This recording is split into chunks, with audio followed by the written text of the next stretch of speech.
let's move on to our next topic. You got it. Rocco, let's do your topic. Let's get a little serious here.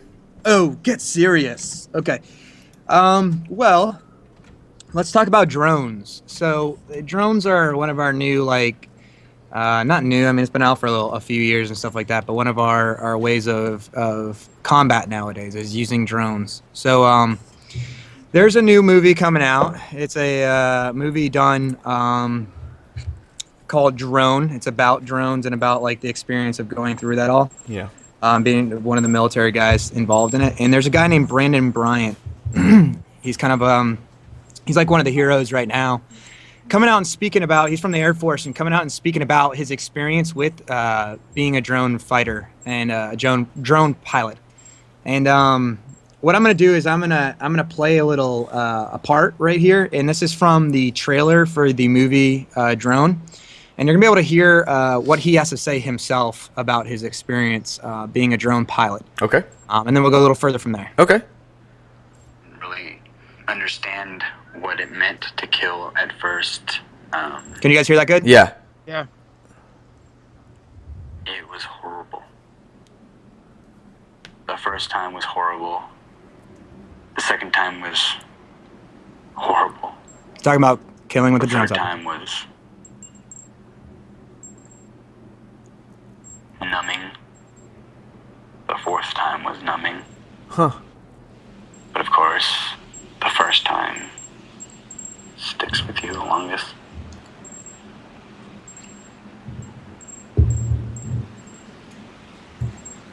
So we're looking at this thing, these people, and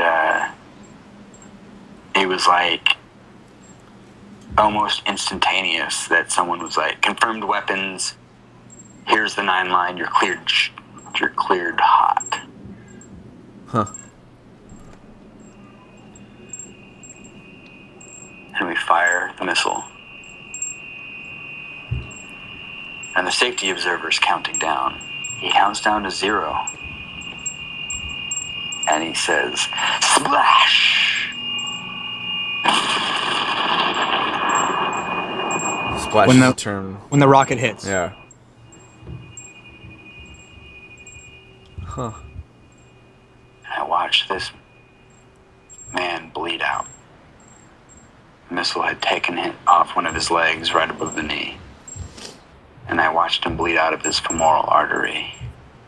And he's rolling on the ground. And I imagined his last moments. I didn't know what to feel. I just knew that I had ended something that I had no right to end. Huh. I swore an oath. I did what I was supposed to do. I followed through with it. It was like Isn't this a terrorist? my image of myself was cracking and breaking apart. And the safety observer laughs and he slaps me on the back and says, you should have seen how you jumped when I said splash. That's Brandon Bryant in the film Drone that's opening tonight in New York. I'm gonna let you guys hear this little And segment for Brandon just Bryant is about a with little us bit more. now. Do you know who you killed? No. I killed 13 people. 13. With a total of 5 Hellfire missile shots, and only 3 of them were actual combatants. Oh, wow. Okay. Wow. 13 people. Only 3 were actually combatants. That's one of the big issues with drone attacks right now, okay? Because right now he says he's coming out and he's speaking about it, and sure, he has the possibility of being convicted of war crimes because 10 of these individuals aren't even combatants. They're not even part of the target. But when you, isn't that some of the MO of these terrorist organizations where, like, if you watched not Black Hawk Down, Zero Dark 30, or some of these other, like specifically about the operation that went to go find Osama bin Laden, there was like a big castle or like home or whatever. It was mainly surrounded by women, children, and like sons. Yeah. And this is what they do. They camp out in a place amongst civilians to know that they wouldn't get killed, and so they go in, troops on the ground, And there's a lot of casualties. They shoot the son, they shoot the because like a lot of these people, all those civilians, not quote unquote combatants, have guns at the ready and use it. So you know, what do you do in those cases if they're yeah? So like I mean, that's the moral question. Is it right? That's the moral right? question. That's what he's speaking about too. He's saying, you know, his image of himself is breaking. His moral self is breaking. He gets to the point where he says, you know, first one is horrible, second one is horrible, third one is numbing, fourth one is numbing. It gets to the point where it's just like you're no longer thinking about it. You're sending out a Hellfire missile that's going to have several different missiles coming down in a certain location, just blowing up the whole area. Right. And he even speaks about later on. I mean, I watched some different interviews that, you know, a lot of these people in this area, Afghanistan, they have weapons. Yes, but a lot of them are protecting themselves from the Taliban too, just the same as what our U.S. military has to do as well. And we're just going, hey, he's got a gun. Hey, he must be a combatant. Sent out a missile. And there's a lot of casualties that are happening that are not the targets. You know, like he said, 13 people that he killed, 3 of them were targets, but 10 of them were just innocent individuals that just got hit in the crossfire. And do we think that that's okay? Like, I'm sure there's individuals out here that say, yeah, whatever, that's a part of war. Yeah, and that's fine because it's happening in a different country. But let's say that it's happening here at your house, and your next door neighbor is a very bad guy, a terrorist, and they decide to throw a missile down that kills you, all of your family, and your neighbors, and that guy that was a bad guy. But is that right? Is that just? Is that moral? And is that like... One, that's going against the rules of war, you know? That's where the war crimes come into play. I mean, we persecuted Nazis for this kind of deal, and we even put the laws together through the international courts to say, hey, this is how it's going to go. But, yeah, we don't want to take responsibility ourselves when we go and we kill several other civilians and then, you know, try as hard as we can to cover it all up and say, you know, well, it's just casualties of war. It's interesting because it's certainly a hot topic in the debates recently, especially amongst the Republican Party, asking presidential candidates, you know, are you comfortable with carpet bombing? And most presidents candidates, they beat around the bush, but they say they'll do what's necessary. They kind of leave it at that. Yeah. So it sounds like we will carpet bomb if it means we'll get like a major terrorist. So. And there's a lot of people who feel really strongly about, like, look, if we need to take this guy out, we need to bomb the whole place. And then, you know... Well, I mean, you got people that have the mindset of, like, Donald Trump, okay? When asked about how do you take care of these, like, terrorists, he says, kill them all, kill their families, kill their children, kill them all.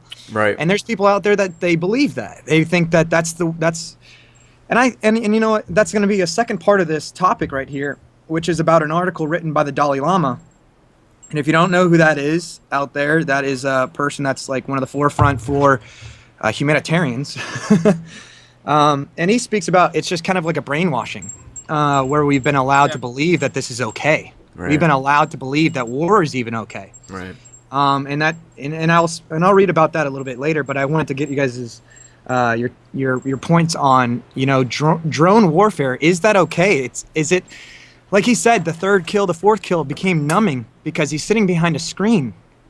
And yes, he's taking some personal responsibility for it, but not everybody is. Now, he also speaks that the vision or the idea, what people imagine when they think about the drone pilot, is this guy that has a tattoo with Hellfire missiles and he's writing 1, 2, 3, 4, I'm killing a bunch of people. Yeah, I'm the badass, you know? Yeah. When he says that most of them they feel wrong about what they're doing. That's the few, that's the radical, and there's not many of those individuals at all within this program. He says the rest of them are just people, and they feel terrible about what is happening.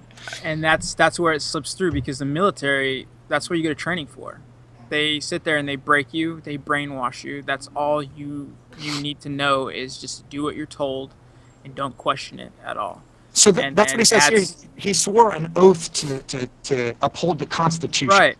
Exactly. You know, and he says, and then being told that I got to do this, he said, I try to get a different job. I try to do different things to get out of this. And, you know, they say you got to do it. You know, you're ordered to do it. And he He kept on doing it until he said enough is enough, and I got to speak up about, because a lot of us don't know what's happening with the drones. It's very secretive information. Yeah. It's held by the president and the cabinet, and then there's only like little leaks that come out here and there that allows the public to know exactly what's occurring and what's happening. Right. And then individuals like Brandon Bryant, who speaks out about it heavily, that says, "Hey, I was a pilot for this drone program, and look what's happening, and it's not okay, and it's not." War is war, and I get it. It's disgusting. It's ugly. But this is beyond war. This is terrorism at that point. Well, it's not terrorism. It's not terrorism. In the sense of, like, they're taking out civilian. I mean, so it's like they're taking out. It's not terrorism. They're trying to look for a certain target, but they're killing. It's irresponsible warfare. I would label. I wouldn't label it as terrorism, just because of the context of the situation, the goals of the situation. It seems like they are. In like carpet bombing, it is the word is in itself. It is a widespread, inaccurate, just one swoop, broad stroke, kill everything in its path, in the hopes that you kill the one thing that you need, even if it means you kill 30 other things. Right? It's irresponsible. It's efficient in its own sense, I guess. But like, I don't know. I struggle with this. Would we be so rational and logical if that was carpet bombing was happening from, say, the Afghanistan army, and they were looking for specific targets here in the United States that were obviously against Afghanistan, and then they're carpet bombing all over here? Would we be so unemotionally connected? We would be like, yeah, it's not terrorism. Or we'd be like, those are fucking terrorists. This is bad. This is right. You're murdering everybody, and it's not the people that you're really looking for. If you wanted to go for that specific individual, and it is war, and there is casualties, get boots on the ground and do it. And you're gonna lose some guys to get that to happen, but you're gonna have less. You're gonna have less civilian casualties with that than a carpet bombing situation. So I completely agree, but it's like it's a messy thing, right? Like it's contextually important for each different scenario. So if you look at I do like drones for the fact that we don't have to put troops on the ground. I think that's really important, and I think that should be what we move towards. But I at the same time, I completely agree with you, and especially when you put it in the context of, well, if we had terrorists doing things from our country to another country, and they decided to carpet bomb us, that would be a different story. But like, if we it's not that easy to parallel. I think you have to actually look at like, what kind of targets are we targeting? Are we targeting in the city? Are we targeting shacks out in the middle of nowhere that just happen to have, because there's international laws that say, you can't harbor terrorists. If you harbor terrorists, you are, by association, a part of that. And I don't care if you're a goddamn accountant in the Afghanistan world. If you know what you're doing, then you are there by association a terrorist. It's a different story. You're saying these people knew that those guys were there? I'm not saying that. I'm saying in a certain scenario that could happen, and therefore then I think it's just that, although they're not, it's hard to say, they're not. Why don't we just nuke the whole place then?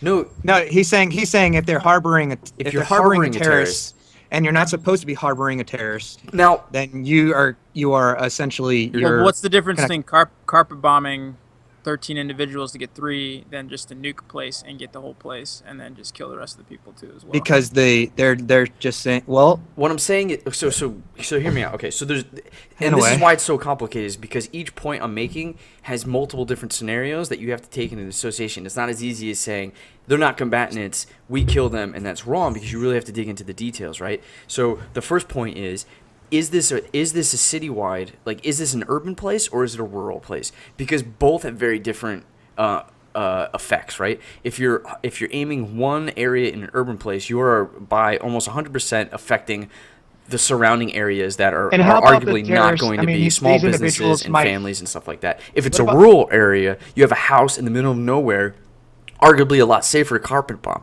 Now, you go to the next point. Are these people harboring the terrorists and knowing about it, because therefore they're by association terrorists themselves? Their hands being forced. That's the other thing. Now, are they being forced and kidnapped to do this? Now, because if that's the case, I completely disagree with the carpet bombing situation. See, it's very messy. It's very contextual. And I think you really need to know. Is that information going to be known by any other? God. I'm not sure 100%, or if it's just like we're going to be like, yeah, we're going to do that for our documentation. We're going to say that yes, they were harboring that terrorist, but we really weren't sure. We just knew that the guy was in this area, located in this building, and we don't really know if they're all saying they're a part of it, or they're being held hostage in a sense because they just want to have 15 children running around so that they hopefully don't get carpet bombed. But these 15 children are stuck in this location, this rural area. So by here's the other thing. Here's the other thing that goes into it. So are they all adults?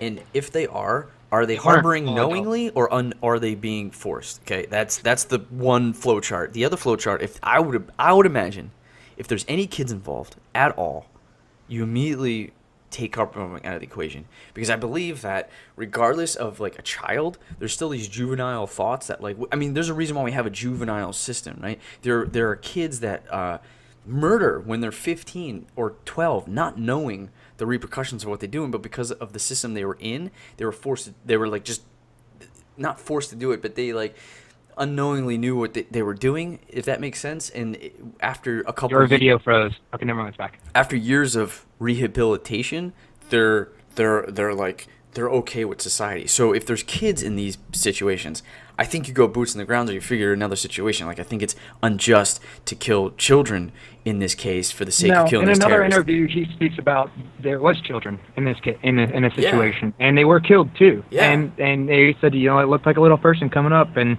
they said that there was only these bad guys inside the building. This is the military boots on the ground saying this. There's only the bad guys in the building. We've been watching them for 3 days. That's it. Just people that are with him, terrorism with him. He's looking at the screen. He's like, there's definitely little people here. Like, there's kids. But they still save fire, and he does his job because he's ordered to, and he sends out the Hellfire missile, and it does kill other individuals that are not, like we're saying, which are children, that clearly the information that's coming back seems like it's just pro-kill anybody, and we're just going to make in the documentation whatever it is that we need to make it and work. It's not easy, too. Like here's what it comes down to, too. Like, and then, there's just so many layers to this. It's a fucking onion, right? Like, there is a legitimate animalistic sense I get from this thought process, right? Like, there's definitely, I definitely side with some of the government / military's thought process. Like, we could have another Boston bombing, and there could be our own, right? If I could parallel that, it's like you and your family, or this and that family. What are you gonna do? Are you gonna actually sacrifice your kids, for another, like, when it comes down push and shove, you're gonna fight for your family. And if we treat the rest of the Americans here in this country as our family, and we look at it as a way of like, well, I want the least amount of terrorist attacks on our country. I don't want another Boston bombing. I don't want something that happened in Paris or Belgium to happen here in America. If I don't strike now, we lose the chance of getting this major head in the Al-Qaeda or ISIS. He gets away. They get one step closer to actually fulfilling a terrorist attack.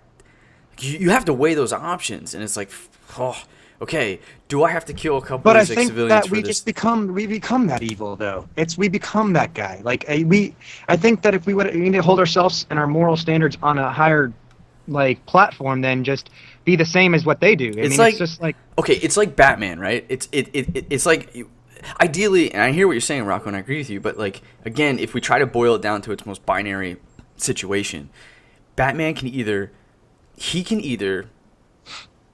what he can do. He has a moral code that he doesn't want to kill, which is kind of what you're describing, right? Let's not kill, but bad guy has gun to kid's head. Yeah. I either kill bad guy or I let kid die. What do you do? No. What I'm saying, bomb and kill kid and bad guy. This is what we're doing. You know what I mean? That's where it's like okay, that. Or it's like, no. In this scenario, the kid is our people, and the bad guy is the terrorist. Yeah. Okay, so what do?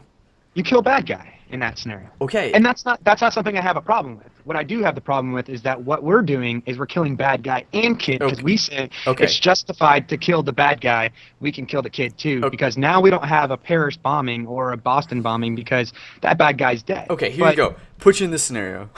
Bad guy has gun to kid's head. Okay? Yeah. You can let bad guy kill kid, or you can kill bad guy, knowing that when the bad guy's heart drops, bomb kills his kids. What do you do? And you mean, okay, so I kill the bad guy, then the bomb kills the kid? No, the bomb kills the bad guy's kids. The bad guy's kids. Or you let bad guy kill kid. That's like, I mean, Yeah, these are the that's type a- of decisions that I feel like definitely that they're gonna have to make, right? You either kill these people who are not my people, and I get a one up on the terrorists so that they do not be able to like grow anymore, or it cuts off a piece of the head so that they can't organize a terrorist attack on Boston or Belgium or So let's Paris. talk about growing anymore, okay? We've got 3 Hold that on. get killed, and let's talk. And we got, and they But you have understand 3. what I'm saying? No, I do, but also look at it this way too. So we got 3 guys that we killed that were actually combatants, and they have children. And now those children have become terrorists because their fathers were killed, and they were combatants, Sure. and they're like rah rah rah rah angry. Sure.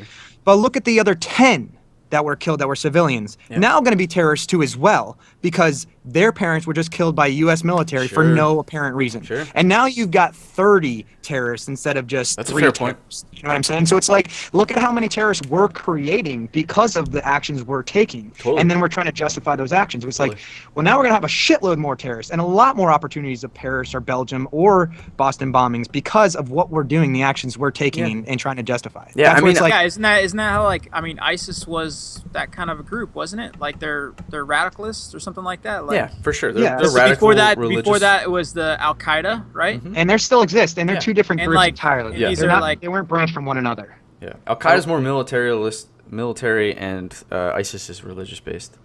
Yeah. I mean, I'm sure they're both religious So- based. yeah, but still they're being I like our points right here, but let me do something from the Dalai Lama, a little article real quick, okay? Okay.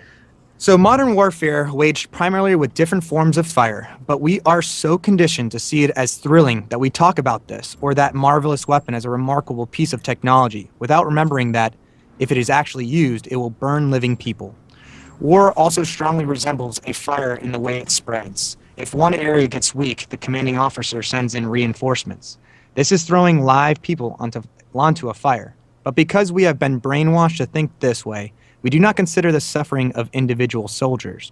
No soldiers want to be wounded or die. None of his loved ones wants any harm to come to him. If one soldier is killed or maimed for life, at least another 5 or 10 people, his relatives and friends, suffer as well. We should all be horrified by the extent of this tragedy, but we are too confused. No matter how malevolent or evil are the many murderous dictators who can currently oppress their nations and cause international problems, it is obvious that they cannot harm others or destroy countless human lives if they don't have a military organization accepted and condemned by society. We should feel fed up with the violence and killing going on around us. If a human being is killed by an animal, it's sad. But if a human being is killed by another human being, it's unthinkable. We have to make a special effort to think of each other as fellow human beings, as our brothers and sisters. Essentially just saying, it's a concept that he goes on to say, like, a lot of individuals are praying to God and saying, please help us, like, we need to get out of this kind of situation. He's like, but this is a man-made problem. We created this. We created this mentality that it's okay to be, to have a military that goes out and does these kind of things. Like terrorism, it gets that it exists. There is individuals that are out there and they're trying to kill other individuals. But the fact that we're so pro-military and pro-death, like, it's just, it's a never-ending cycle, essentially, that's going to keep perpetuating more war and more killing and more acceptable. It's acceptable mentally to think things like, okay, that's fine to happen, where it shouldn't be. It should be condemned. It should be, we don't do that in action. We don't take lives, because it's a cycle that never ends at that point. We need to figure out a different way, like the Batman way. We need to figure out a way to cause justice instead of, or to receive justice instead of just thinking vengeance, and I think it's like he speaks about it as just a mass brain wash, essentially. And I can see that. I mean, we have video games where we're being programmed at young ages to feel like it's acceptable. Then you get to the point of the drone attacks where it feels exactly the same thing, and it becomes a numbing thing. It doesn't become a real thing. He even speaks about the Brandon Bryant, that he lost his respect for life. Yeah, but arguably the analog version of that has the same result. Like, I'm pretty sure I've heard veterans say the same thing, that like killing the first guy is terrible. Now, by the third one, you're just numb, regardless of its digital form, right? Yeah, I mean, I agree. I think it would be a little bit more extreme if you're sitting there and you watch the guy blown to shreds, or if Sure. you're watching it on the Sure, screen. sure. I think though they Was he still the one go to through press the same button experience. though? Was he the one to press the button? Yes, he was. So He's the one to fire the missile. there's multiple groups, multiple Okay. people that work on the same project that's going on at the same time. So it's Yeah. not just his on him I thought he was himself. just the one flying the drone and somebody else presses the button. I thought Well, that there's times when he's flying the drone and he's pressing the button. It would- buttons It in would be these really cases. nice if the drone didn't have to carpet bomb, but it could like fly in through a window, down. You know what I mean? And like down into a basement. yeah, just like the little brrrr, ones, like you the know little what I Yeah, ones. Yeah. honestly. Yeah, that would be the perfect scenario because no troops on the ground. You kill what you need to kill, and you're I mean, out. I'm in. Trust me, I'm in agreement with with no boots on the ground.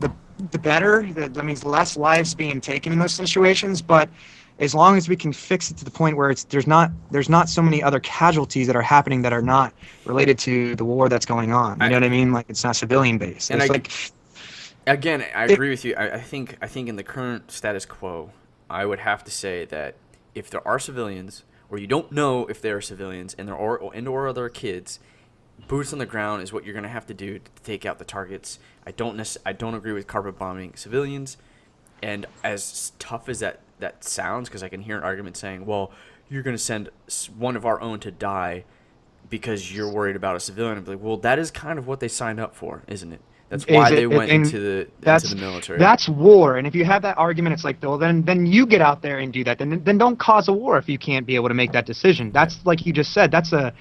You made that decision. Yeah. You decided you want to go into the military, knowing the repercussions of what can happen.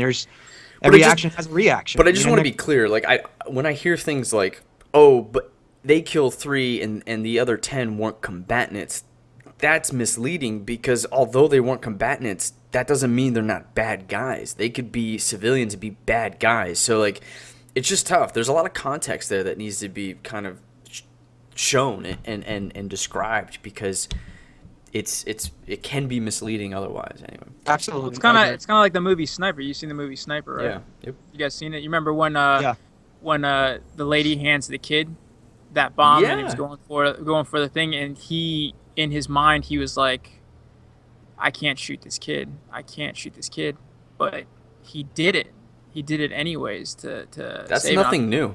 Vietnam. I know, but like they had but like, tons of that stuff. I'm just saying what that has to do to you as a person is just like. Yeah, I mean, and that's the other thing too is like, and that's why I can't really get like, dude, it's really hard if you are in war and you're saving people, and some of the people you are saving are walking up to you and saying thank you, and then opening up their chest and they have TNT and they blow up your best friend. You're like, Yeah. what the heck? Like everything, like it's your life, so you're gonna point a gun at every single civilian, tell them to get on the ground, strip.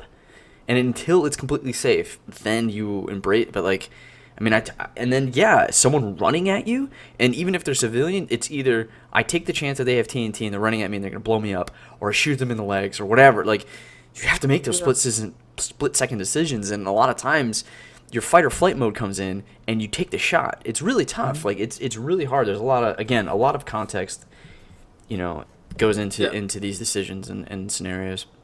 Anyway, we're running a little late. Yep. Is it okay if we move on to the next topic? Yes, Yes. This is a absolutely. really great Yeah. topic. Maybe we can talk about this more too.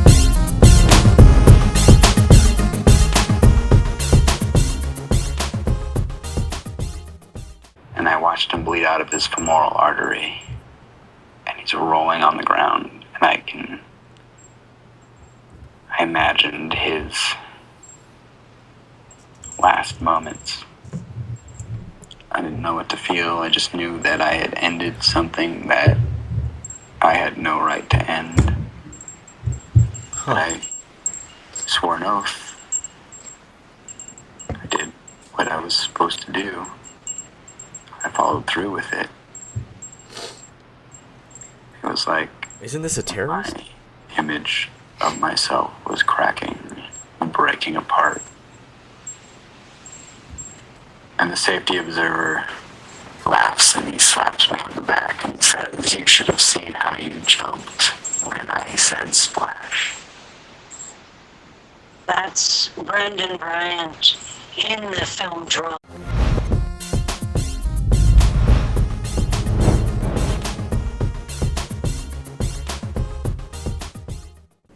let's move on to our next topic. You got it. Rocco, let's do your topic. Let's get a little Okay. serious here.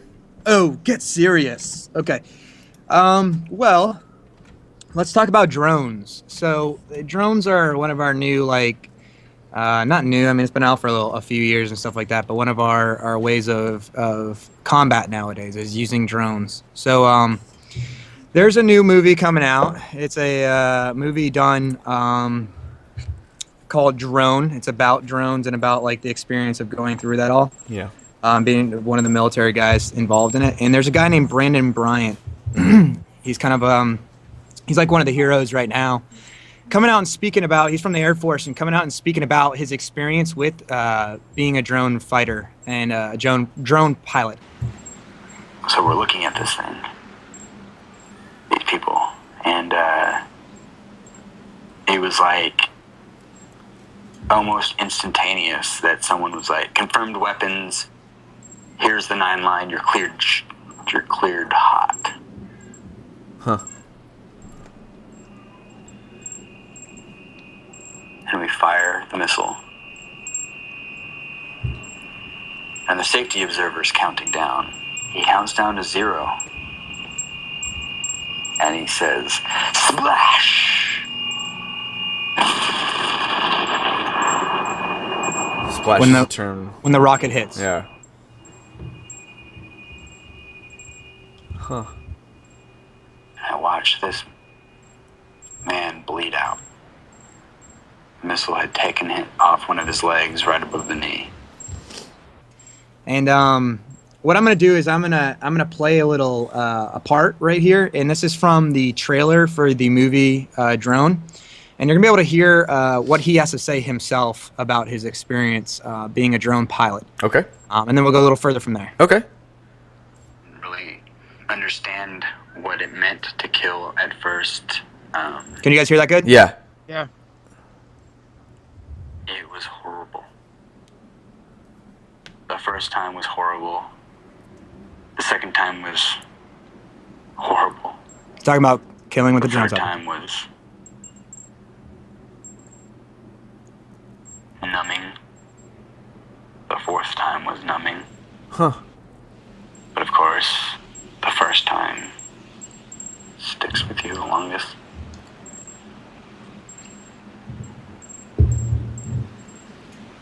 That's opening tonight in New York. I'm gonna let you guys hear this little segment for just about a little bit more.